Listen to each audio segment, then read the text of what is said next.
নমস্কাৰ বন্ধু বান্ধৱীসকল, সকলোকে আছামিজ ব্লগাৰ দীপিকা ৱাইটি চেনেললৈ স্বাগতম জনাইছোঁ। যাবলৈ ওলাইছোঁ মাৰ ঘৰত যোৱাৰ আগতে শাহু মাক ভাতকেইটা দি যাওঁ। ঘৰ আহি পালোঁ, আহিয়ে পাকঘৰত সোমাইছোঁ চাহ বনাবলৈ। মোৰ তলৰ ভনীজনীয়ে এনেকৈ চৌকাত ভাত বনাবলৈ ধৰিছে আৰু মায়ে দি হাদি আছে আৰু মল্লিকাৰ শাহু মা আৰু এইজনী মোৰ বাইদেউ। ভণ্টিৰ ভাত হৈছে, মাহীয়ে ভাতকেইটা লাৰি দিছে আৰু মোক বনাব দিছে ইহঁতে পনীৰ, পিঁয়াজ, কাজু বাদাম, জলকীয়া, আদা, নেউৰু এইখিনিৰে আৰু ইয়াতে বিলাহী লৈছোঁ। বিলাহীখিনিত পানী দি লৈছোঁ আৰু লগতে দি লৈছোঁ কাজু বাদামখিনি। গেছটো জ্বলাই লৈ কাজু বাদাম আৰু বিলাহীখিনি বহাই দিছোঁ সিজিবলৈ।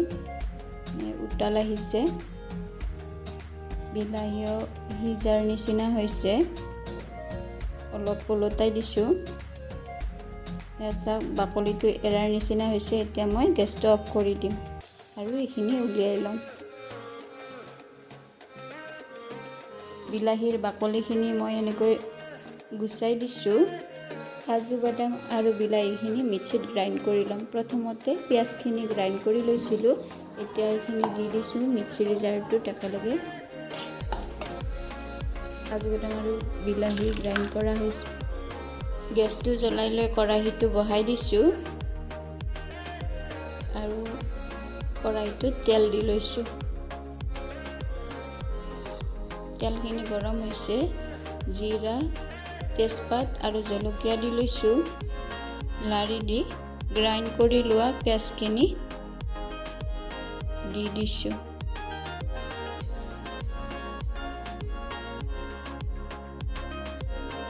অলপ লাৰি দি লগতে দি লৈছোঁ কেঁচা জলকীয়া, আদা, নহৰু একেলগে বটি লৈছিলোঁ, সেইখিনিও দি দিছোঁ।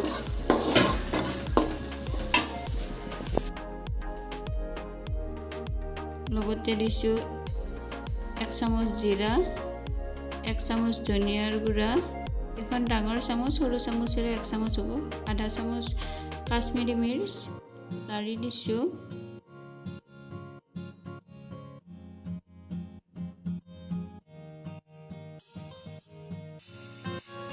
গৰম মছলা,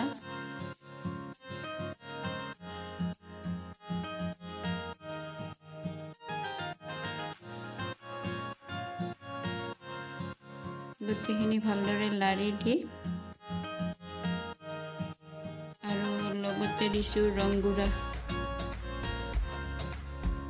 এইখিনি দিও অকণমান লাৰি দিছোঁ।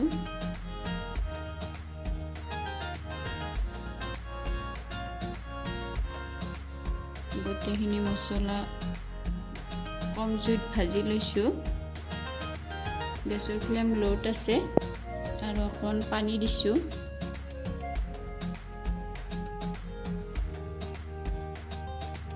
মছলাখিনি পেঁয়াজৰ সৈতে মিক্স হ'বৰ কাৰণে।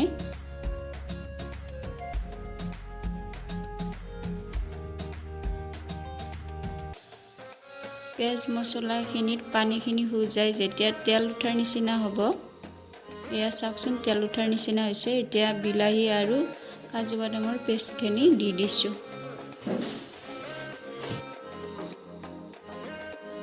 বিলাহীখিনি ভালদৰে ভাজি ল'ম।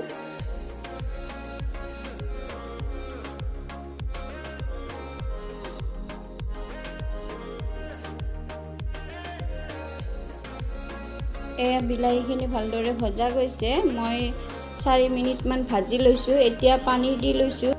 যিটো বাতিত পেষ্টখিনি উলিয়াই লৈছিলোঁ বিলাহী আৰু কাজু বাদামৰ, সেই বাতিটোতে পানী লৈ দি দিছোঁ। পানী দি গেছৰ ফ্লেম হাই কৰি দিছোঁ। পনীৰৰ গ্ৰেভি কৰিম আৰু ইহঁতকেইটাই বনাইছেয়ে মাছ মাংস। সোৱাদ অনুসৰি নিমখ দি দিছোঁ।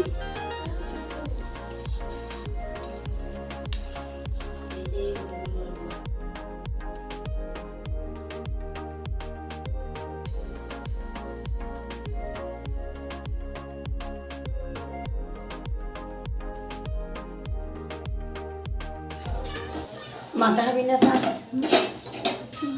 ইমান দিম না তো কৈছা মায়ে গোটেইকেইটাকে চাহ খাম না সুধি সুধি চাহ দি আছে আৰু মোৰো এয়া আঞ্জাখন হ'বৰ হৈছে মই পনীৰখিনি দি দিছোঁ দিম দে নাংগে মই খাইছোঁ খাইছা পনীৰখিনি ভাজি লোৱা নাছিলোঁ কেঁচাই দিছোঁ আৰু এয়া চাওক মোৰ আঞ্জাখন গ্ৰেভি টাইপ হৈছে গেছটো নুমাই দিছোঁ আঞ্জাখন বাতিত উলিয়াই লৈছোঁ তেতিয়া দিবৰ সুবিধা হ'ব